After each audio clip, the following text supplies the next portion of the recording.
Oke. Nah, di sini sebelum kita di mana kita sudah menetapkan bahwa ada satu buku yang akan kita pelajari di sepanjang sharing discussion kita ini. Bukunya berjudul Peristiwa-peristiwa Akhir Zaman yang ditulis oleh Ellen G. White. Dan saat ini kita akan berbicara masuk ke dalam bab keempat yang berjudul Gereja Allah Zaman Akhir. Nah, sebelum kita masuk ke materi, kita baca dulu ya pembukanya. Mungkin ada satu orang yang bisa bacain dari slide ini. Allah mempunyai sebuah gereja di bumi ini yang mengangkat tinggi hukum yang sudah diinjak-injak dan memperkenalkan kepada dunia ini anak domba Allah yang menghapuskan dosa dunia ini. Di dunia ini hanya ada satu gereja yang sekarang ini sedang berdiri di tembok yang rusak dan sedang memperbaiki pagar dan membangun tempat-tempat yang sudah rubuh.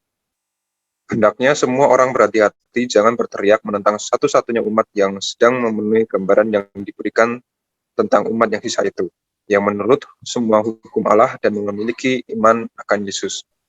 Allah memiliki umat yang khusus, sebuah gereja di atas bumi ini yang tak ada duanya melainkan unggul dengan semua sarananya, untuk mengajarkan kebenaran, untuk membela hukum Allah.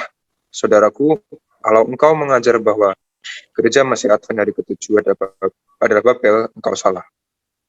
Nah, jadi di sini kita bisa lihat ya bahwa mungkin kita udah sedikit tahu lah dari bacaan awal itu yang mana nih yang dimaksud dengan gereja Allah zaman akhir. Tentunya kita udah mengetahui bahwa gereja Allah zaman akhir itu adalah gereja masih Advent hari ke-7 ya. Tapi di sini kita akan pelajari lebih jelas lagi apa benar gereja Advent yang dikatakan sebagai gereja Allah zaman akhir.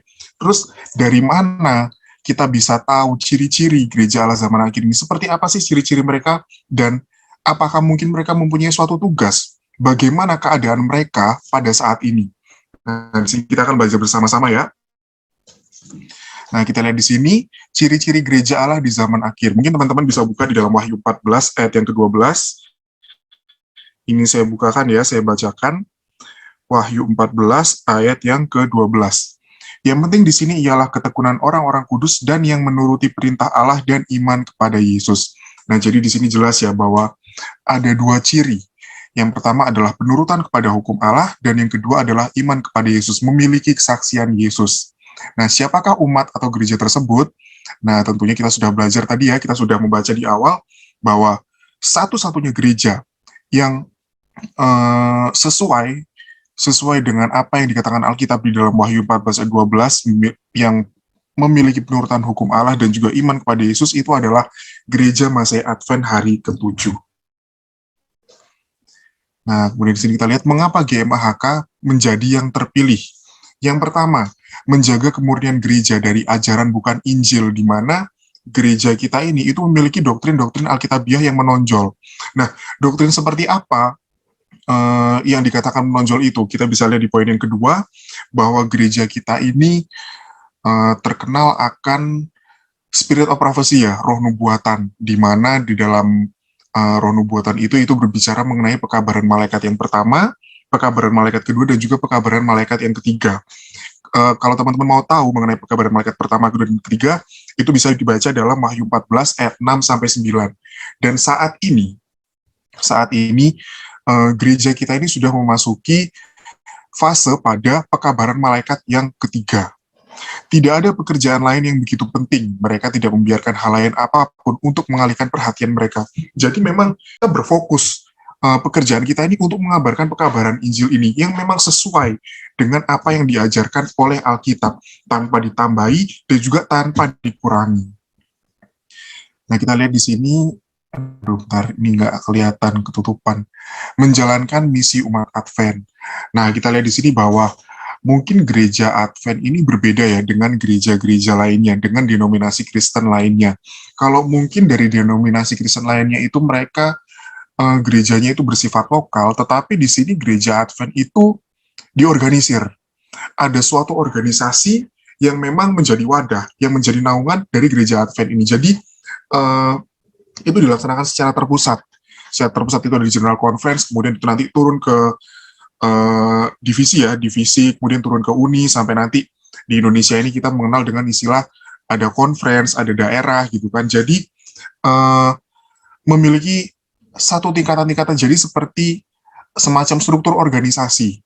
Nah, kenapa nih kok dibentuk struktur organisasi seperti itu? Karena di sini kalau kita baca ya, sistem dan keteraturan nyata dalam segala pekerjaan Allah di seluruh alam semesta. Ketertiban adalah undang-undang surga, dan ketertiban itu haruslah menjadi undang-undang dari umat Allah di bumi ini. Jadi di sini Allah itu mau supaya umatnya teratur. Karena Allah kita ini adalah Allah yang teratur. Dia nggak mau umatnya ini kacau balau gitu loh. Kita lihat dari contoh yang paling sederhana ya, dalam cerita penciptaan tentang dunia kita. Bayangkan kalau manusia itu mungkin diciptakan pada hari kedua atau hari ketiga gitu kan. Gimana manusia itu mau hidup? Jadi segala sesuatunya itu harus sudah diatur dari awal. Harus sudah diatur dari mulanya supaya ini bisa berjalan dengan baik.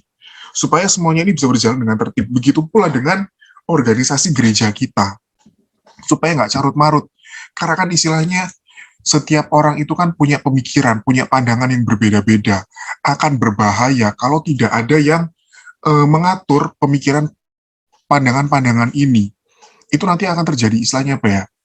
Pandangan itu melebar kemana-mana. Akan ada banyak penafsiran-penafsiran yang pada akhirnya itu tidak sesuai dengan Alkitab. Nah, kemudian di sini gereja Advent juga memiliki wewenang khusus. Kita baca di sini ya, ini saya tampilkan ringkasannya aja. Allah telah memberikan kepada gerejanya wewenang khusus dan kuasa, di mana tak seorang pun dapat dibenarkan kalau menghina atau melecehkannya. Karena dengan berbuat demikian, berarti dia menghina suara Allah. Jadi kita lihat di sini ya bahwa sebagai umat masih Advent hari ke-7, kita di sini patut bersyukur sama Tuhan dan kita patut berbahagia bahwa ternyata kita ini adalah gereja yang ditunjuk Allah dan kita ini diberikan satu misi, satu tugas, satu wewenang untuk bisa mengabarkan terang kebenaran firman Tuhan itu mengenai pekabaran malaikat ketiga, kemudian mengenai terang hari Sabat gitu ya. Tetapi ternyata di dalam menjalankan misi ini itu ada permasalahan. Ya nggak mungkin ya teman-teman kita hidup di dalam dunia yang berdosa ini, hidup itu lancar-lancar aja, fine-fine aja, pasti ada masalah yang timbul. Nah di sini kita lihat beberapa permasalahan timbul. Yang pertama ada kelemahan dan kebutaan rohani, di mana ini digambarkan dengan keadaan jemaat Laodikia. Di sini mungkin kita semua sadar ya bahwa menjelang zaman-zaman akhir, karena kalau teman-teman baca Alkitab terus juga melihat tanda-tanda gitu kan, ini seperti sudah nggak lama lagi gitu loh Tuhan mau datang. Sudah banyak bencana di mana-mana, bahkan ada wabah COVID seperti ini kan. Mulai banyak orang yang mereka itu mulai lemah kerohaniannya. Dan itu tidak hanya dialami oleh orang-orang di luar sana yang memeluk agama lain, tetapi bahkan di dalam gereja kita sendiri, beberapa dari kita pun juga mengalami hal ini. Dan itu sudah dibuatkan gitu, itu sudah dibuatkan bahwa jemaat ini akan menjadi jemaat yang suam-suam kuku, dan Allah nggak suka dengan hal seperti itu. Allah mau manusia menetapkan pilihan mereka. Panas ya panas, dingin ya dingin. Harus ikut yang mana nih manusia? Mau ikut Allah atau ikut setan? Nggak bisa kita ini berdiri di atas dua pijakan. Kita harus pilih salah satu. Kemudian yang kedua, permasalahannya adalah penyalahgunaan di organisasi gereja. Baik itu penyalahgunaan di dalam bidang kekuasaan, di dalam keuangan, politik, keagamaan, dan lain-lain. Di sini mungkin teman-teman juga, terutama di organisasi kita ya, selama kita tinggal di dunia yang berdosa ini ya, dalam suatu perkumpulan, dalam suatu komunitas, dia menjabat di situ, akhirnya dia bertindak semena-mena, mengeluarkan kebijakan-kebijakan yang itu sebenarnya tidak sesuai dengan prinsip Alkitab. Bahkan ada juga yang menyalahgunakan uang jemaat, uang persepuluhan, kemudian uang persembahan khusus, itu disalahgunakan. Kemudian politik keagamaan, di sini kita lihat bahwa ini nggak bisa dipungkir lagi ya teman-teman, bahkan di kalangan para pendeta, ini bukannya kita menyudutkan pendeta ya, enggak, tetapi di sini kita semua sama-sama belajar bahwa seperti inilah keadaan gereja kita, gitu ya. Dan kita pun juga perlu sadari bahwa diri kita ini pun lemah, kita juga memiliki banyak kesalahan, gitu ya. Kita juga punya dosa. Bahkan di kalangan pendeta sekalipun, untuk bisa menduduki satu jabatan tertentu, baik itu di conference atau daerah, mereka pasti akan menggunakan segala cara, gitu loh. Istilahnya, pada akhirnya mereka memandang bahwa ini bukan suatu pekerjaan surga, gitu ya, bukan pekerjaan pelayanan, tetapi ini malah sama seperti pekerjaan dunia, mengejar karir jatuhnya, gitu ya, mengejar karir. Dan kemudian, itu tadi, segala hal, segala cara akan mereka lakukan untuk bisa mendapatkan posisi atau jabatan tertentu di dalam organisasi gereja. Nah, kemudian yang ketiga, oh sorry teman-teman, ini aku tambahin lagi, yang penyalahgunaan organisasi itu juga bisa terjadi pada jemaat biasa ya, bahwa di dalam organisasi gereja kita ini kan itu kita nggak hanya berbicara tentang conference, nggak hanya berbicara tentang daerah, tetapi kita juga berbicara mengenai masing-masing gereja. Di dalam gereja itu kan pasti ada yang namanya majelis ya. Bahkan orang-orang ini pun sekarang berlomba-lomba gimana caranya supaya bisa masuk majelis, gimana caranya aku supaya bisa jadi ketua, gimana caranya supaya aku bisa jadi sekretaris bendahara. Pokoknya aku harus bisa megang eh, megang satu posisi, satu jabatan terpenting di dalam gereja ini. Itu jadi baik umatnya maupun pemimpinnya itu memiliki kecenderungan yang sama untuk istilahnya apa ya tadi, menyalahgunakan posisi mereka di dalam organisasi gereja kita ini. Kemudian permasalahan yang ketiga, kalau yang tadi kita berbicara mengenai bagaimana obsesi mereka untuk bisa mendapatkan jabatan, tapi di sini ada juga permasalahan di mana orang ini menarik diri. Orang ini menarik diri dari organisasi gereja. Mereka menghakimi organisasi atas dasar pertimbangan manusia. Teman-teman juga pasti menemukan beberapa anggota jemaat, beberapa orang yang mereka merasa bahwa kok gereja Advent ini seperti ini ya, ibadahnya ngebosenin, nggak bisa apa dibuat yang istilahnya lebih happy, lebih fun gitu kan. Gimana kita mau menarik jiwa kalau liturgi kita aja membosankan gitu loh. Itu juga menjadi satu permasalahan di gereja kita. Nah, di sini kita lihat bahwa untuk menghadapi semua permasalahan-permasalahan yang terjadi itu diperlukan kebangunan rohani. Kebangunan rohani ini kita tidak berbicara masalah jemaat, kita tidak hanya berbicara masalah gereja, tetapi kebangunan rohani ini harus terlaksana mulai dari tiap-tiap pribadi orang yang ada di dalam gereja itu. Begitu ya teman-teman. Karena kalau itu nggak tumbuh di dalam hati setiap orang, nggak ada kebangkitan, nggak ada kebangunan rohani dalam diri setiap orang, agak susah mungkin bagi gereja itu untuk bisa melakukan kebangunan rohani secara massal, secara satu umat, begitu ya teman-teman ya. Nah, di sini kita lihat Allah akan mengatur segala sesuatu. Tadi kita lihat ya bahwa gereja kita ini memiliki banyak masalah gitu loh. Mulai dari pemimpinnya, kemudian mulai juga dari umatnya gitu ya. Bahkan tiap-tiap pribadi yang ada di dalam gereja itu.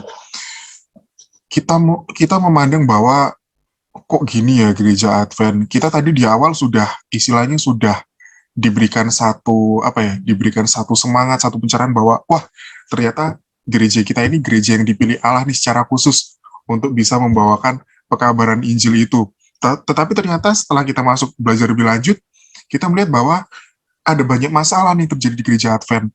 Benar nggak sih sebenarnya? Apakah bisa gereja ini menjalankan misi itu? Apakah bisa gereja ini menjalankan wewenang yang telah diberikan Tuhan kepada kita semua? Nah, mungkin di sini teman-teman berpikir nggak bisa nih kayaknya gereja ini kayaknya bakalan hancur. Tetapi kita lihat di sini ya bahwa Allah akan mengatur segala sesuatu. Tidak perlu diragukan atau mengkhawatirkan bahwa pekerjaan itu tidak akan berhasil. Allah adalah kepala dari pekerjaan ini. Perlu kita garis bawahi ya teman-teman semua, kita lihat Allah adalah kepala dari pekerjaan ini. Allah itu memberikan perhatiannya secara khusus kepada kita, umat Masih Advent hari ke-7. Dan sebenarnya Allah juga itu nggak perlu bantuan manusia untuk melaksanakan pekerjaannya di bumi ini. Allah sebenarnya bisa kok melakukan semuanya sendiri. Tetapi kemudian, kalau Allah melakukan semuanya sendiri, itu nanti akan timbul pandangan-pandangan seperti yang dulu Bapak, oh ternyata Allah itu semena-mena. Akhirnya tuduhan setan kepada Allah itu benar. Bahwa Allah itu ingin dihormati, ingin disembah, Allah tidak memberikan kesempatan kepada makhluk ciptaannya untuk memilih. Nggak seperti itu. Nggak seperti itu. Walaupun sebenarnya Allah bisa melakukan itu semuanya sendiri, tetapi perlu kita sadari bahwa Allah nggak mau memaksakan apa yang menjadi kehendaknya. Jadi jangan sampai umat ini melaksanakan misi, kemudian diberikan suatu tugas ini, mereka merasa terpaksa akan hal itu.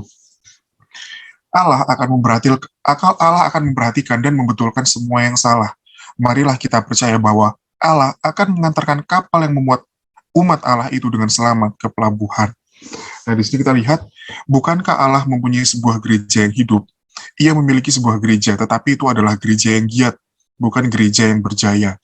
Jadi di sini Allah ini bukan memandang keberhasilan gereja itu dari jumlah anggotanya yang banyak, jumlah keuangannya yang mencukupi, memadai gitu ya untuk gereja itu. Tapi di sini Allah melihat bahwa gereja itu umat-umatnya itu harus giat gitu loh. Umat-umatnya harus giat bahwa oke lah, umat-umatnya diberkati, tetapi berkat-berkat itu akan sia-sia kalau tiap-tiap orang yang ada di dalam jemaat itu mereka nggak giat melakukan pekabaran Injil. Mereka tidak giat untuk melakukan misi khusus yang telah Tuhan percayakan kepada kita. Kita menyesali adanya anggota-anggota yang kurang baik, bahwa ada lalang-lalang di tengah-tengah gandum. Sekalipun ada kejahatan yang timbul dalam gereja dan akan tetap ada sampai hari kiamat. Jadi di sini kita nggak bisa menyingkirkan yang jahat dari gereja, itu nggak bisa.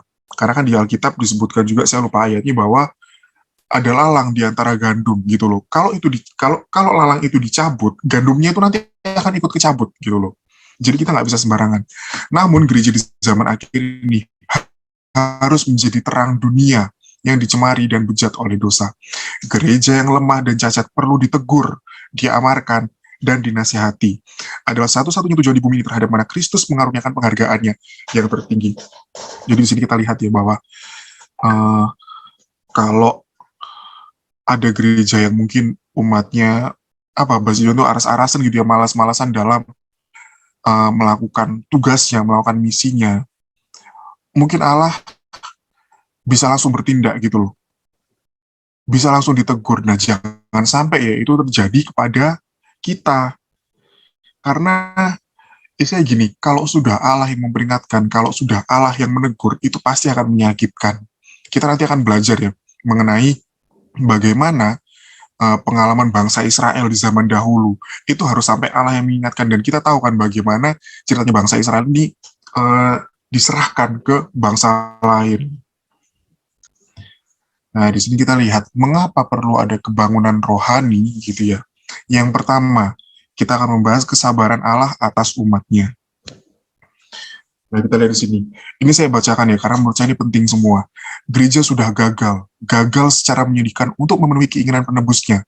Namun Tuhan tidak menarik diri dari umatnya. Kita lihat itu. Ia masih tinggal dengan mereka, bukan karena sesuatu kebaikan yang ada dalam diri mereka, tetapi supaya namanya tidak dihinakan di hadapan musuh-musuh kebenaran dan kesalehan, agar kaki tangan iblis tidak berjaya dalam kebinasaan umat Allah. Ia telah lama bersabar dengan pemberontakan, ketidakpercayaan, dan kebodohan mereka. Jadi di sini kita lihat ya bahwa sekalipun gereja kita ini dipandang gagal, bahwa Allah ini melihat kok begini ya umat-umatku, tetapi Allah nggak pernah meninggalkan umatnya. Saking terlalu besar kasih Allah untuk umat-umatnya, dia nggak mau meninggalkan umat-umatnya, karena kalau dia meninggalkan umat-umatnya, ini umatnya pasti binasa. Setan menang gitu loh. Allah nggak mau hal itu terjadi. Kita harus ingat bahwa gereja ini, sekalipun lemah dan cacat, adalah satu-satunya sasaran di bumi ini, di mana Kristus mencurahkan penghargaan yang tinggi. Ia senantiasa mengawasinya dengan perhatian dan menguatkannya dengan Roh Kudus-Nya. Kita lihat ya bahwa Tuhan itu benar-benar memberikan perhatian secara khusus kepada kita. Terang secara lengkap, secara jelas itu diberikan kepada kita, umat Mesias Advent hari ke-7. Mulai dari awal sampai akhir zaman nanti, kita sudah mengetahui istilahnya gambaran-gambaran apa saja yang akan terjadi, di mana dengan terang itu kita bisa mempersiapkan diri, dan kita pun karena sudah diberikan terang itu ya, kita bagikan juga kepada orang lain, supaya orang lain itu tahu, ini loh, kita harus bersiap-siap menjelang kedatangan Tuhan. Nah, kemudian yang kedua, Allah bekerja bersama mereka yang setia kepadanya. Di sini kita lihat bahwa Allah itu nggak bisa bekerja sama dengan orang-orang yang nggak setia. Karena ya teman-teman pasti bisa nangkep lah bahwa kalau orang ini nggak setia, otomatis dia kan nggak nurut kan. Dia pasti nggak akan bisa dengar suara Allah. Mau sebagus apapun orang itu, secerdas apapun orang itu, mungkin dia punya posisi, punya jabatan, bahkan mungkin punya istilahnya kekayaan yang limpah gitu ya. Kalau dia nggak setia sama Allah, kalau dia nggak bisa nurut sama Allah, Allah nggak akan bisa bekerja sama dengan dia.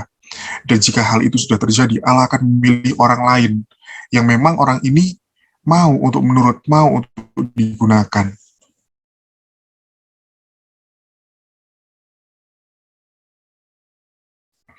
Tetapi jika pada gilirannya pun ini tidak yang murni dan suci dalam batas-batas kemampuannya, maka Tuhan dengan sedih akan memukul dan merendahkan mereka.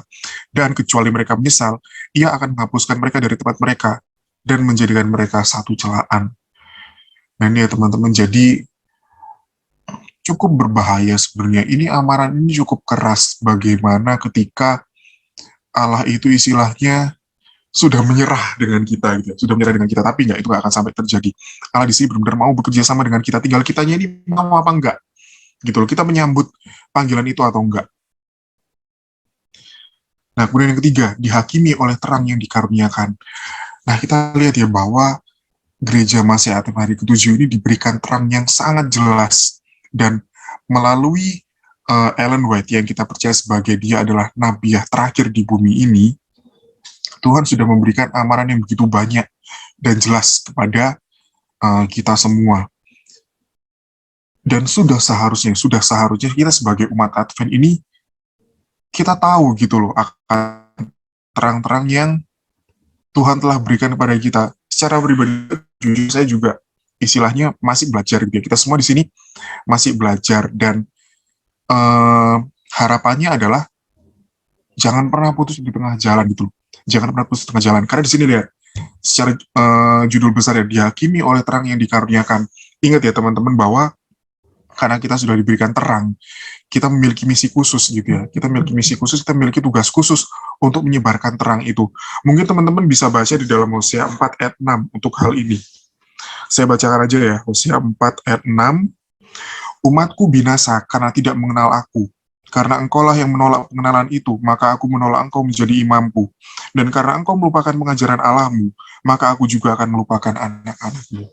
Jadi di sini kita dihakimi teman-teman berdasarkan apa yang sudah diberikan kepada kita.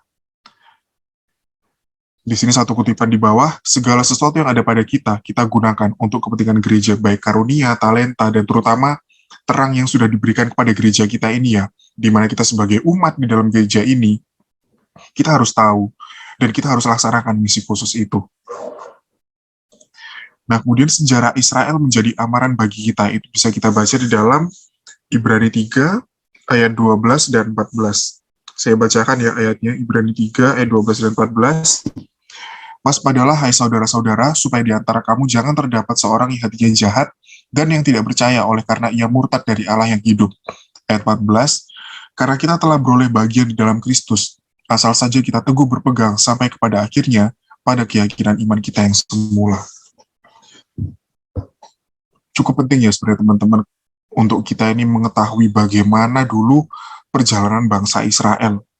Kita lihat bahwa bangsa Israel ini berulang kali mereka ini berbalik setia dari Allah, dan berulang kali pula Allah menyerahkan mereka kepada bangsa-bangsa lain untuk dijajah, untuk ditawan gitu kan. Bahkan yang paling parah, bangsa Israel itu sampai akhirnya terpecah menjadi dua bagian, ada yang di utara, ada yang di selatan gitu kan.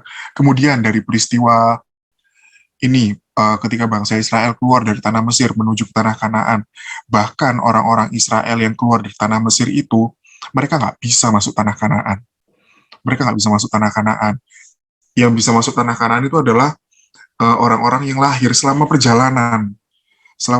Tapi mereka yang keluar dari tanah Mesir itu, mereka nggak ada yang bisa masuk. Dan mereka semua sudah mati.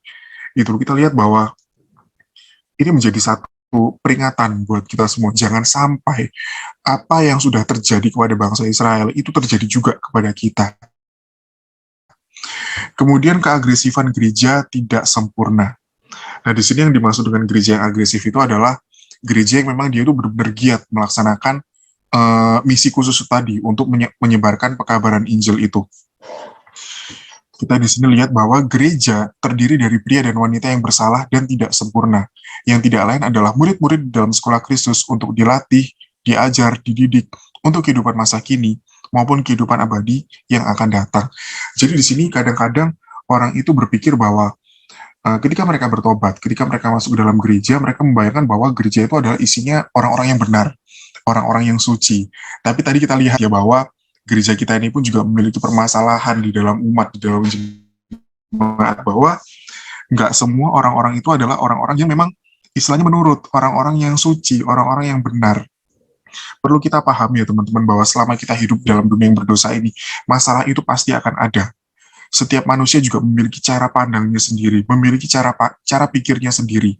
Dan beberapa orang memang mereka mengeraskan hatinya untuk apa ya? Untuk tidak menerima pekabaran-pekabaran seperti ini.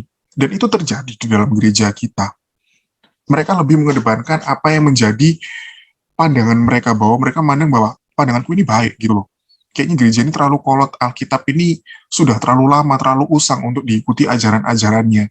Dan pada akhirnya, ketika orang-orang yang berpikir bahwa gereja itu sempurna, melihat pribadi-pribadi yang seperti ini, mereka akhirnya kecewa.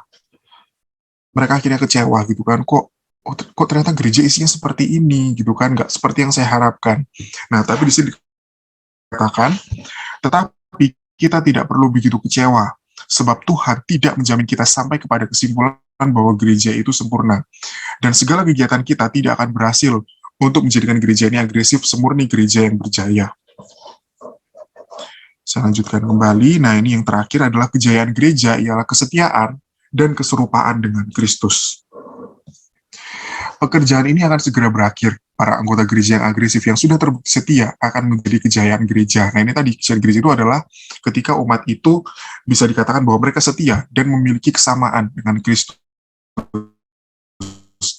Setiap anggota gerejanya yang agresif itu harus menunjukkan ciri-ciri kualitas yang sama jika dia mau bergabung dengan gereja yang pahami. Dan perlu kita sadari bahwa sudah dikatakan di awal akan tetap ada orang-orang yang merusak dalam gereja, karena lalang dengan gandum itu tumbuh bersamaan, dan masih belum waktunya untuk lalang itu dicabut sekarang. Karena kalau dicabut, gandum itu pasti akan ada yang keikut, karena itu kan nempel gitu, itu nempel. Nah, jadi sini kita harus mencermati ya, kalaupun kita melihat ada orang-orang seperti itu, ada teman-teman kita yang seperti itu dalam gereja, alangkah baiknya kita dekati, kita nasihati gitu ya. Kita nasihati, dan kalaupun memang pada akhirnya nggak bisa didekati dengan cara yang baik, nggak bisa dinasihati, ya wis apa boleh buat gitu kan, mau bagaimana lagi. Yang penting jangan sampai perilaku-perilaku buruk dari orang itu mempengaruhi kita, bahkan mempengaruhi gereja. Dan itu sudah menjadi tugas kita, bagaimana kita itu selain mengabarkan pekabaran Injil keluar ya, selain kita menjalankan misi khusus kita sebagai orang Advent, bagaimana kita ini juga harus menjaga supaya gereja kita ini tetap dalam jalan yang benar gitu loh. Jangan sampai gereja kita ini umatnya melotoli satu-satu. Kita harus bisa menjaga itu juga, dan itu dimulai dari diri kita sendiri. Nah, sebagai kesimpulan dari pelajaran kita di malam hari ini mengenai gereja Allah pada zaman akhir, mereka memiliki kemurnian misi. Itu tadi ya, di mana mereka ini memiliki pekabaran 3 malaikat dan terang akan hari Sabat. Kemudian gereja Allah zaman akhirnya adalah gereja dengan ajaran yang mula-mula, yang memang itu terus berjalan sampai sekarang. Nggak ada yang namanya hukum itu dicabut, ditiadakan, itu nggak ada. Kemudian tidak digoyahkan dengan dosa sendiri. Jadi jangan sampai selain kita kadang kita melihat kelakuan orang tuh kok seperti ini ya, jangan sampai kita pada akhirnya juga menjadi ragu dan akhirnya tergoda untuk melakukan dosa. Nah, yang keempat, gereja Allah di zaman akhir, Tuhan mengendalikan gereja. Jadi seburuk apapun kita berpikir tentang organisasi kita, seburuk apapun kita berpikir tentang gereja kita, percayalah bahwa Tuhan itu masih tetap mengendalikan. Dan tadi sudah diamarkan bahwa kita harus tetap setia gitu loh, supaya Tuhan itu bisa bekerja sama dengan kita.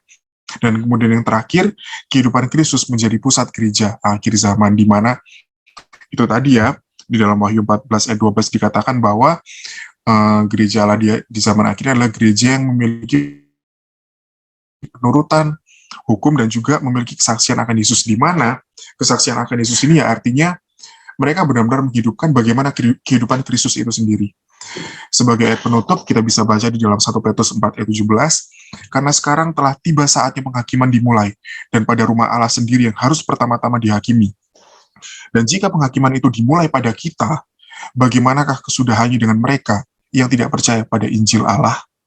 Nah, demikian teman-teman yang bisa saya sampaikan.